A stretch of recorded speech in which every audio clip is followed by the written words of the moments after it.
Antay, mang libre ka manggarat, may 1 kilo antay. May 1 kilo. Nga sa ba? May sama ka ano? Oh, agwat ka man! Shout out, shout out.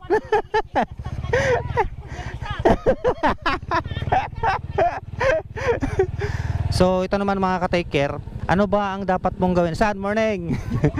So ito naman mga ka-take care, habang walang sasakyan sa likod, ano ba ang dapat nyong gawin kapag dadaan kayo sa tapat ng school? So dalawang school yung magkasunod, elementary tsaka high school. So ganun pa rin mga ka-take care, speed limit 20-30 kph kapag dadaan ka sa tapat ng eskwelahan, dahil maraming mga estudyante, mga sasakyan, mga magulang. Ayan, so ito i-demonstrate natin dito pa lang.